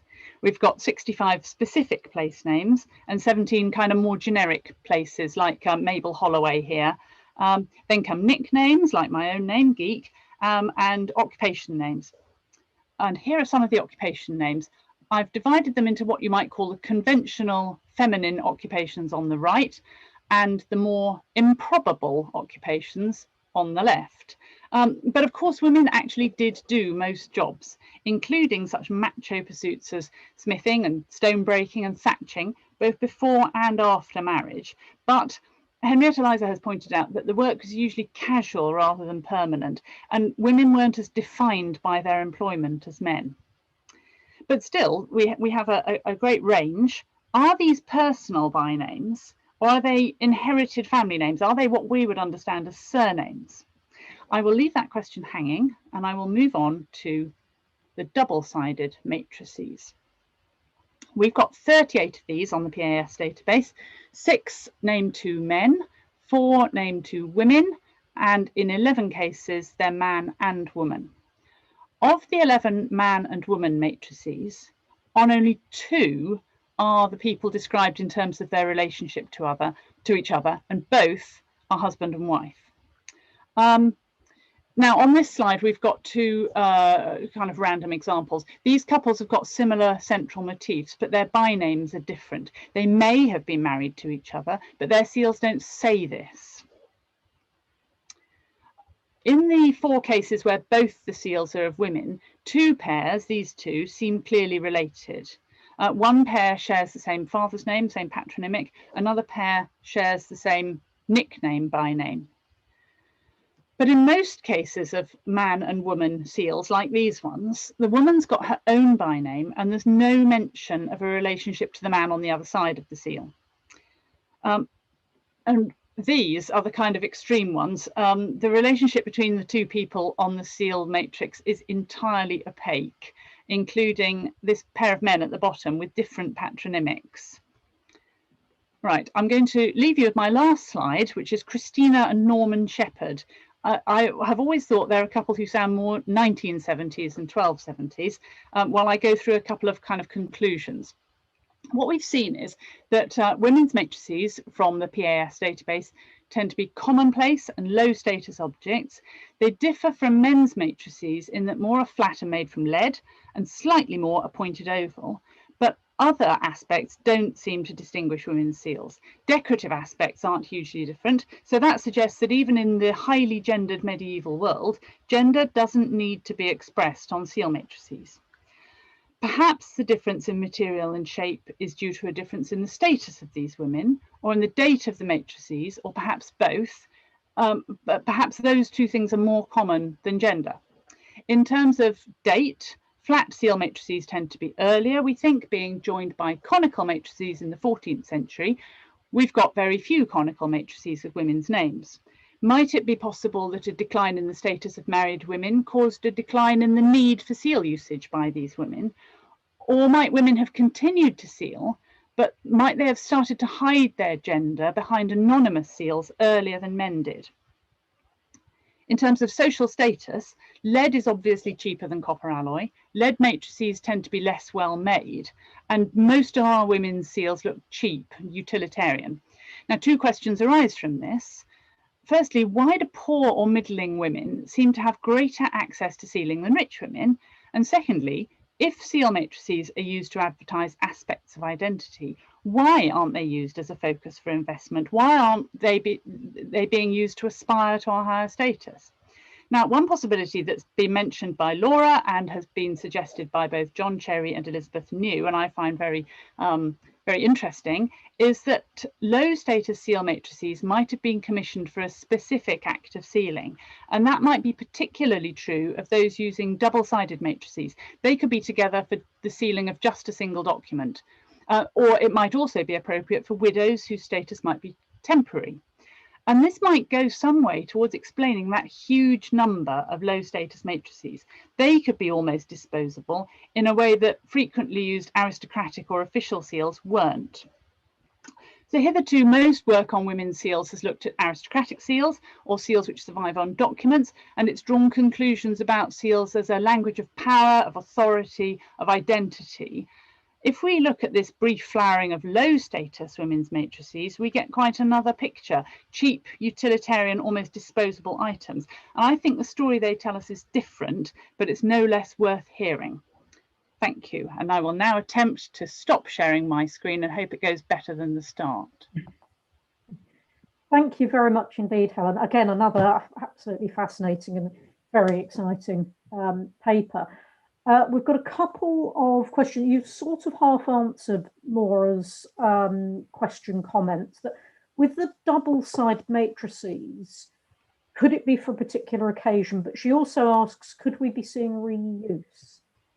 That is a very interesting question. There is one that I know I kind of have discounted because it seemed like it wasn't a proper double-sided matrix. It's a normal matrix on one side, and then someone's had a go at scratching their name on the other side. Laura, you'll probably be able to find it. That that's a particularly interesting one that deserves more a thorough look at. Thank you. From Philip Saunders, are lead seals less likely to be found by metal detectorists, so therefore skewing the data in favour of men? I don't think so, no. I think they're just as easy to recognise as something important. They're also often much easier to read, so I don't think that's the case, no. Well, that is interesting. An anonymous question, have any of the found seals been connected with known documents? No, that is the Holy Grail. We've come close to it with Chris Whittick in Sussex, working very closely with our FLO. He's been checking documents, but no. As far as I know, Laura might know better, but as far as I know, nothing yet. No. I would also say no, although I did manage to get a document that named the person who almost certainly owned the seal, but the seal on that document was different, annoyingly. But that was the closest. She had an unusual name, it was an unusual place, and we had her husband's name. But yes, that's the closest I've got. Yeah, and I think your point about accidental loss is very important when we're this particular part of the discussion about connecting surviving matrices with surviving impressions. Yes, I do think that is the real great strength of our data, that it is accidental loss. Yep. I think that's it. And I think Laura has actually answered several of the questions in chat. So if anyone wants to look there, I will restrain myself because I have so many things I want to ask you. I'll delay matters. But I'd like to thank you very much again for that. Absolutely fascinating. So much potential there for so many more things to follow up. And then we move on to our final panelist for this afternoon, the final paper, Alister Sutherland. He recently completed his PhD at the University of Leicester, looking at non-armorial personal seals. and he's now working on the archives project at Copenhagen, Cambridge, that I mentioned earlier. But today he's going to be talking to us. I can't actually see you. There we are. Good. All right. He's going to be talking to us today about widows and their seals. So a nice follow on from the previous paper. Over to you. Thank you. Okay. Thanks very much, Elizabeth.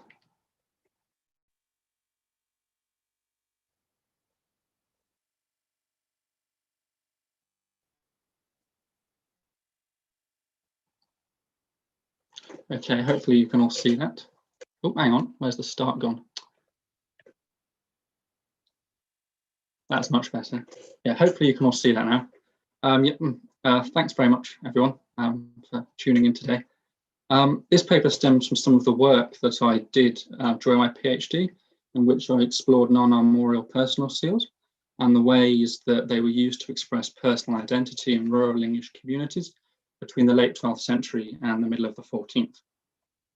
Non-armorial simply means something that's devoid of heraldic motifs and coats of arms. So we're looking at seals that, many of the seals we've already seen today, that have like plants and animals, crosses, stars, and figures on them. And it means the same as other terms you might have seen in previous publications on the subject, such as non-armigerous and non-heraldic. Traditionally, studies of seal impressions and seal matrices have concentrated on the seals of government, the church, the secular and ecclesiastical elites, and corporations, in spite of the fact that they make up possibly only around about 20% of all surviving seals from the period, the medieval period. However, over the last few decades, there's been a welcome shift in the study of seals to focus on the much greater numbers of non-armorial personal seals that survive in archives throughout the British Isles. This may be about 80% of the total. Scholars such as Elizabeth New, Philip Schofield, and John McEwen have used these seals to refocus attention towards the seals and sealing practices of ordinary men and women. Groups such as peasants, craftsmen, and artisans, small landholders, and merchants are examples of where this research has been concentrated. But one group of non-armorial seals that have hardly entered the discussion are those that were used by widows.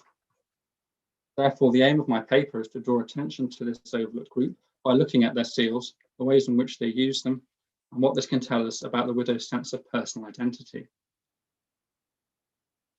To do this, I'll be drawing upon the seals from two rural settlements. These are Saltfleetby in Lincolnshire, which is just up here, and then Tamworth in Warwickshire, which is just down here. There's a couple of more focused maps there showing their position within their respective counties. Saltfleetby just here and Tamworth just over here. Both of these localities are rich in surviving deeds recording small land transactions between their inhabitants, and a great many of them retain their original seal impressions. Excluding duplicate impressions made by the same matrix, there are 285 surviving impressions from Saltfleetby and another 184 from Tamworth. In the case of the former, they run throughout the late 12th century until circa 1300. In the case of the latter, again from the late 12th century until about 1348. That's where I drew the line on the time period I was looking at. I will first provide a general overview of the numbers of widow seals from my case studies and the contents of their legends, and I will then move on to the main part of my paper, beginning with an examination of seals that identified their owners as widows, specifically, before proceeding to look at a seal that may identify its owner as a wife. Having dealt with marital status, the next part of my paper will focus on the more common non-marital means of identification in seal legends. And finally, I will investigate whether there are any motifs associated with widows from either of my case studies. But widows were an important subgroup of non-armorial seal users common to both Saltfleetby and Tamworth. Of the 45 surviving women's seal impressions from Saltfleetby, 13 were made by widows. You can see them here. This is the orange section for widows, blue section for non-widows, which amounts to nearly 30%. Looking at Tamworth now, of the 30 women's seal impressions that survived from here, 10 belong to widows, so exactly 1/3 of the total. From this evidence, it is clear that widows made up a substantial proportion of seal users in both localities. This would not come as much of a surprise given that widows were major landholders in the medieval period, when it was common for the holdings of their deceased husbands to pass to them. This table shows you how Saltfleetby's widows identified themselves through their legends. They did so in a variety of ways, but not normally as widows, as you can see. By far the most common legend involved the use of a patronym, which appears on nearly half of the impressions. So A, daughter of B, for example, and nearly a quarter used locative bynames. These are names that identify their owners by a place. This can be in a landscape, this can be a place name or a feature such as a hill. We then have a couple used by a couple that include widow in their legend, one possible example of wife, and then we have an example of another person's seal being used by someone, possibly borrowed. Tamworth, there are only 5 impressions with legends, partly legible, but 2 appear to use a locative byname. 2 use another person's name, so indicating that they're using another person's seal. 1 possible example of a family name, and unfortunately 5 of the 10 have legends that are unidentifiable, so we can't do an awful lot with those, unfortunately. Seal matrices and impressions which identified their owners as widows are rare, as the following national figures reveal. Of the 2,500 plus seal impressions in the DL25 collection at the National Archives, just 4 have legends identifying their owner as a widow. This amounts to about 0.16% of the total, and 2 of these are the ones from Saltfleetby that I'm going to talk about next. Of the 6,394 medieval seal matrices recorded on the Portable Antiquities Scheme database as of about last week, I found there were 12 that identified their owner as a widow. Helen said that there were 11, but either way, it's around about 0.2% of the total. This probably just relates to like the kind of search terms that I used. In comparison, Saltfleetby is a higher proportion of women who used matrices with legends describing them as widows, even when considered as a percentage of all the men's and women's seal impressions and matrices from the locality. It's nearly 1% for Saltfleetby. The evidence suggests that widowhood was not something that the majority of widows actually included in their seal legends. For those that did, there were 3 principal ways of doing so. You could use the words vidue, relicte, or condam uxor. The first 2 mean widow, and the third means formerly wife, so basically it means widow as well. And it was the latter that was used by Genevieve, widow of William, son of Robert of Saltfleetby, here on the left, and Matilda, widow of William, Smith of Saltfleetby, as shown by their legends. I've transcribed the legends down here, so we have seal of Genevieve, and then this little thing that looks like a 9 is a symbol for this little symbol on the legend here, which looks a bit like a 9 when it's viewed from the correct side. It's obviously upside down here because of the circular nature of the impression. But it means con, and then we have following on from this dam, the condam, and then over here we have a V and an X, an apostrophe indicating wife. So we've got seal of Genevieve, formerly wife of William. And we have a similar situation over here with Matilda, except it's formatted slightly differently, but it continues to use a little symbol indicating con. The phrase condam uxor or quondam uxor is normal to find in the deeds, but seems to be unusual for seals. And the only other example I am aware of is from Reston, which is about 6 or 7 miles away from Saltfleetby to the southwest. Relicte appears to be the most common throughout the collections I've looked at, such as Portable Antiquities Scheme, and vidue appears to be quite rare. There's only one example from Norfolk with this legend that simply says seal of Constance, widow, also found on the Portable Antiquities Scheme. As suggested by Elizabeth New, seals were generally the choice of their owner and provide a brief insight into the ways in which people saw themselves or the ways that they wanted to be seen. Seals are therefore objects that provide an exceptional insight into personal identity. into the personal identity of the seal owner.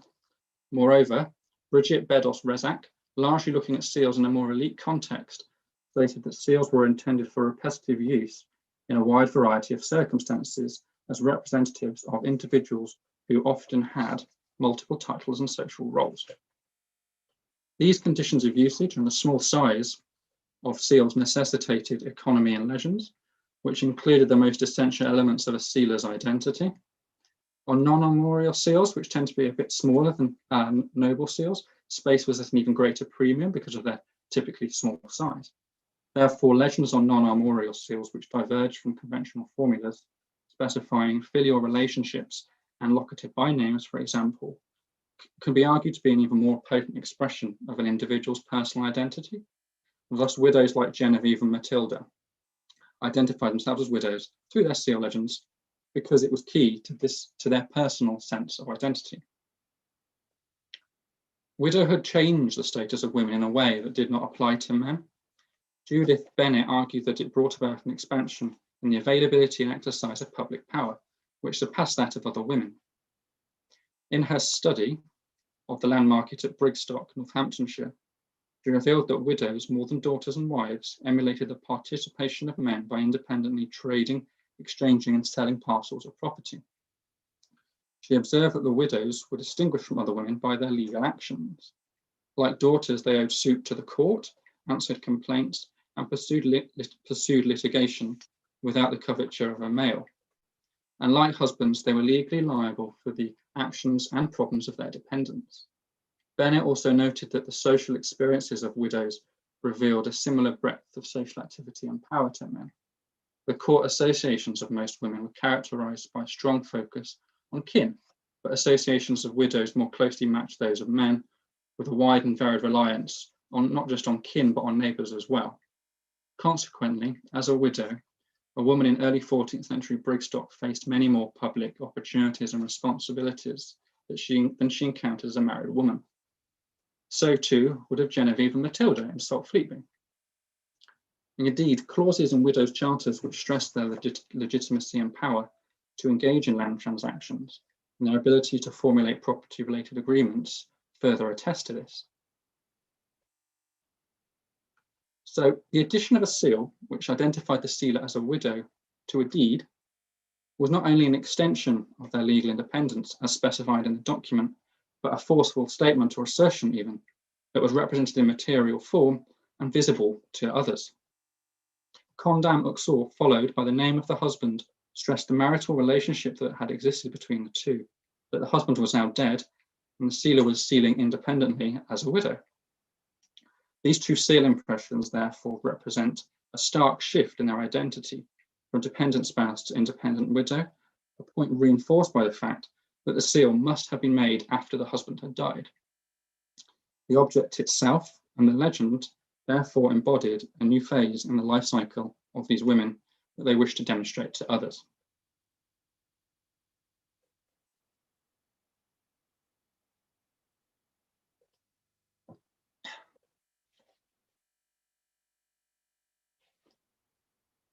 Most widows, however, did not identify as such on their seals. Alice, widow of William Simnel of Salt Fleetby, identified herself as a wife in her seal legend.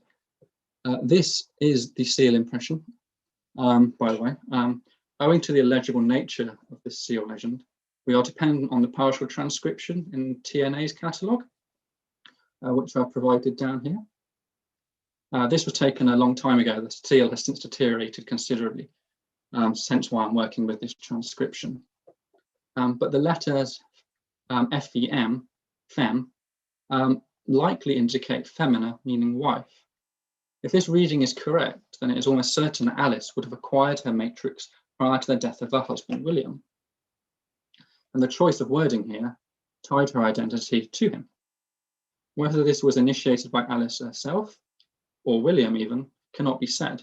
But what is interesting is that it was appropriate for her to carry on using the seal after his death, even though the legend did not accord with her new marital status. Her impression suggests that she continued to define herself in a sealing context by her marriage and her legal dependency on William, alive or dead. Evidently, this did not impede her ability to quitclaim her right in the dower land of one Toft and one Croft, as well as all of that land that William had sold to one Andrew Gore. The connection of the land to William that she was quitclaiming may have been significant in her continued use of this seal. And it also indicates that widowhood was perhaps not as important to her sense of identity as it was to Genevieve and Matilda in a sealing context. I mean, Alice may well have expressed her widowhood in other ways that are now invisible to us. Indeed, she may also have been stressing that this relationship was particularly valuable or important to her. But I'll touch on this a little bit more in a moment. It's much more normal for widows' legends to identify their owner by a means other than as a widow or a wife. At Salt Fleetby, we've got 6 widow seals, identified them through their patrilineal descent, so as daughters of their fathers, which is nearly half of the total surviving widows' impressions from the locality. For instance, the seal impression of Agnes, daughter of Richard Le Garefter, has the legend Seal of Agnes, daughter of Richard. So this is the seal right here on the right-hand side. Transcriptions just provided down below as well. And patronyms were very common among men and women in the medieval period, and it comes as no surprise that they would make it onto seals as well. One explanation for why they would appear on so many seals might be because these women were heirs to land. Susan Johns noted that aristocratic female heirs tended to be identified through the patronymic, because that name was the most prestigious and identified the connection of the heir with the family lands. But at the level of non-elite women, the situation may have been similar in some respects, with many deeds continuing to identify widows by their relationship to their father and potentially linking them to land that they might one day inherit from him.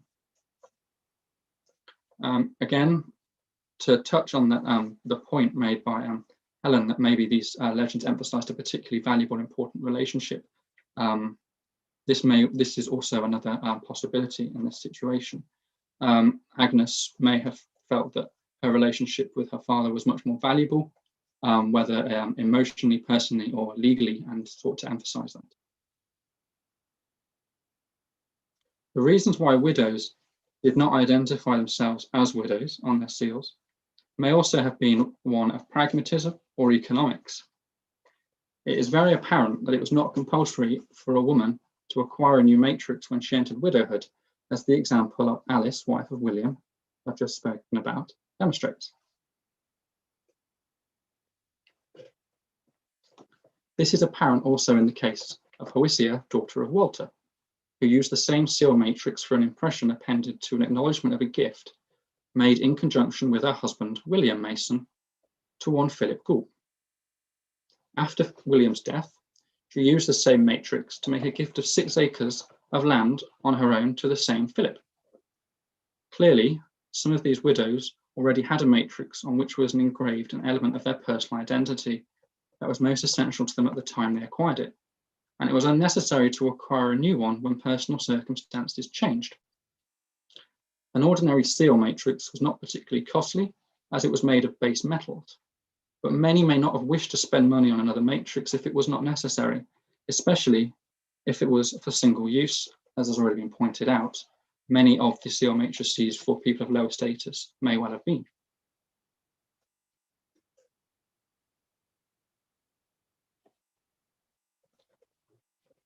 This point is reinforced by the fact that there are 3 impressions, one from Salt Fleetby and 2 from Tamworth, that have legends that do not match the name of the individual in the document and were almost certainly borrowed or acquired secondhand. So here on the left is rather fantastic looking seal. It says on it that it's the seal of Gunilda Burrell, but in the document that it's attached to, the sealer is actually called Alice, daughter of William Burrell. Now, if we move over to this example from Tamworth, we have a partial survival of the legend, and it says seal of Mary, and then there's an F, possibly indicating that what was to follow would be a daughter. but the name of the person in the document is actually identified as a Marjorie.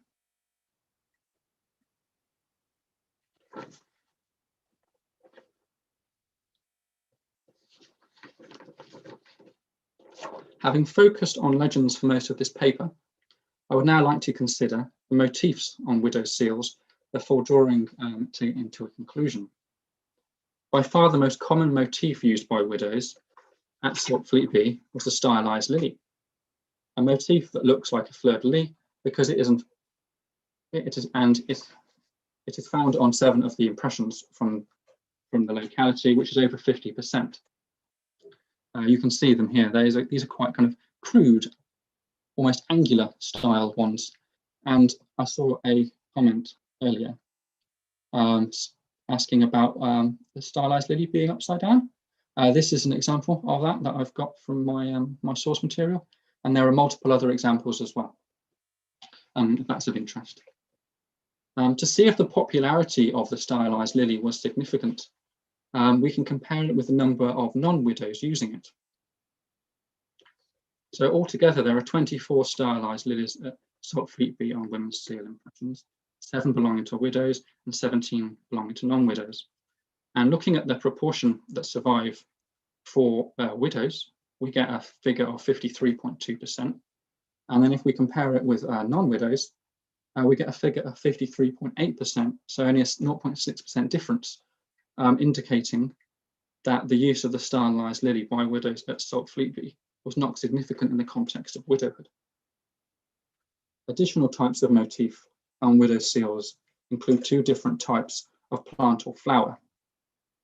2 are radial motifs that resemble flower heads, as well as an occupational motif and a fish.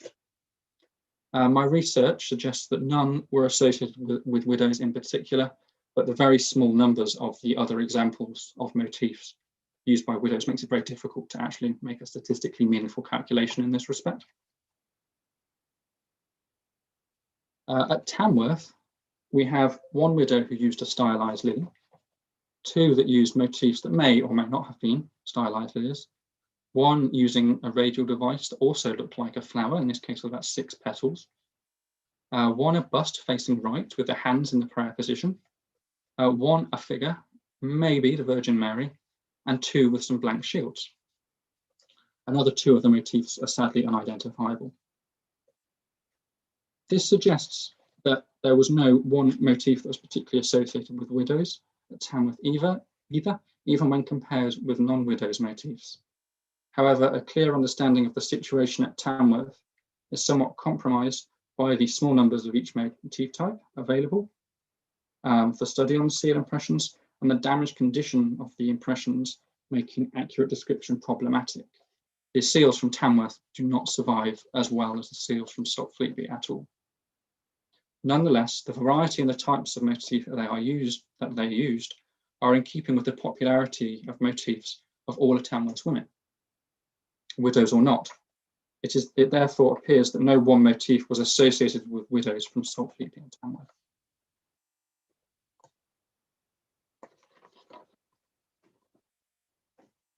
I'm just going to draw my paper together into a conclusion now.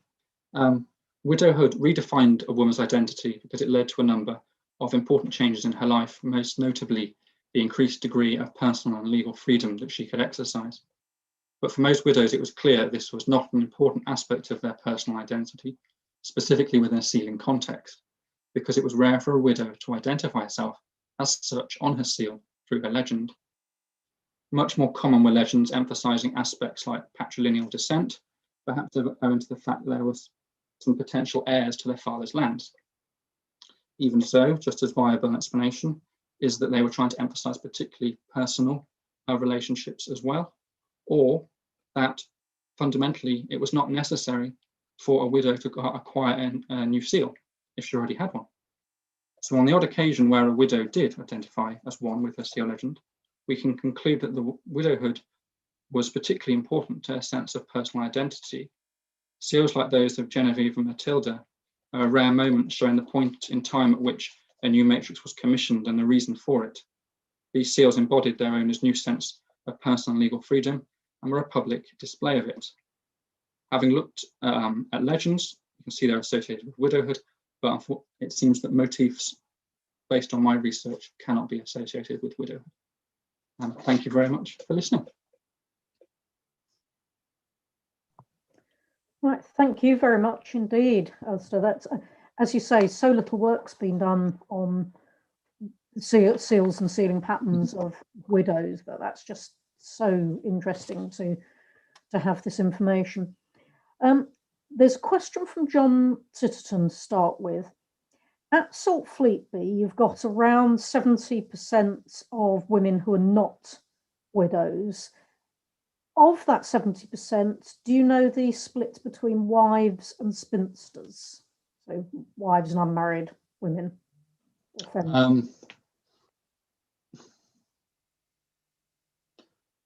So within the 70%, what's the split between wives and?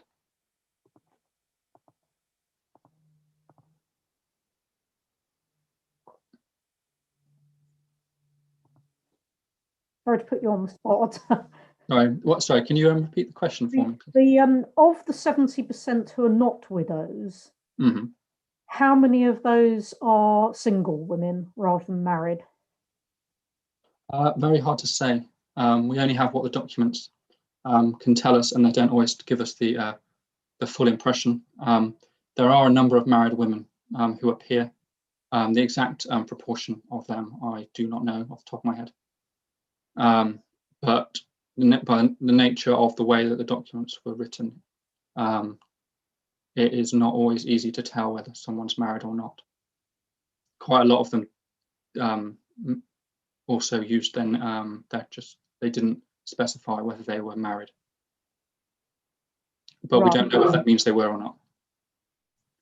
Yes, yeah, no, absolutely. That's I hope that answers the question. Sorry. Yes, I think so. I can't see any more specific questions at the moment in the chat, but I have one for you in terms of widows using seals that call themselves widows who then remarry. Have you come across this, and what happens in those cases? I have come across no examples of remarrying that I can discern from the documents. Again, because of the nature of the documents, we wouldn't necessarily be told that information. So. But you've not been able to say, yes, I'm pretty sure this is the same individual who calls herself widow here, and then in a couple of years' time she uses a different matrix. No, I can't. There are no obvious or examples that I can see which say that. So. Right, thank you. A good question from Caroline Barron. To what sort of documents are these widow seals attached? Is this different from the documents to which other women's seals are attached? No, it's almost all deeds recording little land transactions. Basically, my entire source base was these little deeds. Basically, there were no other source. I had no other source material on which seals were attached to them. So very deed heavy. So. Again, I'm going to take chair's prerogative and ask you another question. It's a bit unfair. Do you have any thoughts on those what we call upside down lilies, in terms of if you're taking the start point of the legend as 12 o'clock, they look as though they're upside down? Any thoughts on this? I did look at this in a little bit more detail, actually. In some cases, there doesn't seem to be any particularly obvious reason for it. But I have an example of a widow, actually, and her two daughters, and all three of them use stylized lilies, and all three of them are upside down. I don't know whether there's an awful lot in that. It may be that they all decided that when they got their matrices commissioned that they all wanted them to be upside down for some particular reason. Or maybe that was the way that a particular craftsman liked to do his in particular. So, yeah. No, that's very interesting. Helen Geake's just commented that we have mirrored lilies too. So symmetrical around a horizontal line, which is interesting. And a final question from Caroline, because we're very nearly at the end now. Do you have, and one from Stephen Freeth. From Caroline, do you have any wills to which seals are attached? And from Stephen Freeth, does the law help us to identify single women? In answer to Caroline's question, no wills whatsoever with seals attached. I mean, I had no wills in the first place anyway. And what was the second question? Does the law help us to identify single women who are sealing? Or are single what's women, meant by that? Sorry. If they're married, could they have any property to sell independently of their husbands, or are single women indeed always going to be either heiresses or widows? Generally, married women were required some sort of permission from their husbands to engage in land transactions. A lot of the deeds that I've got show that the women and like a man and a wife doing it together as such. So there's a lot. I think there's quite a few examples of joint ownership specifically. No, thank you very much. If I don't mind, I'll just finish. I'll follow up Stephen's point in that I actually think, and I'm sure lots of others will agree, that it's a very interesting point that married women sealed and used seal matrices that identify them as individuals anyway, because after all, unless it was specifically their land or property, in legal terms, there was no need for them, and really they shouldn't have done. So I think that's interesting. And from the Imprint project, we have very strong circumstantial evidence from the prints, handprints, that in at least a couple of cases, women were actually, including married women, were holding the wax into which their matrix was impressed. So they were physically active in that process. Right, thank you. I see we've gone just a couple of minutes over, but I'm sure everyone will have borne with us. I'd like to thank the panelists again. I think it's been such an exciting opening session for this conference. Thank the Society and Danielle for running things so smoothly. And just to say that I hope that many of you will be able to join us again next week for the second part of this conference, which is on Monday, the 22nd of March, where we'll be hearing a lot more about other parts of Britain and Ireland. So thank you all very much. And now I think if you just leave the conference, and lots of thanks coming in quite rightly for the panelists. So thank you.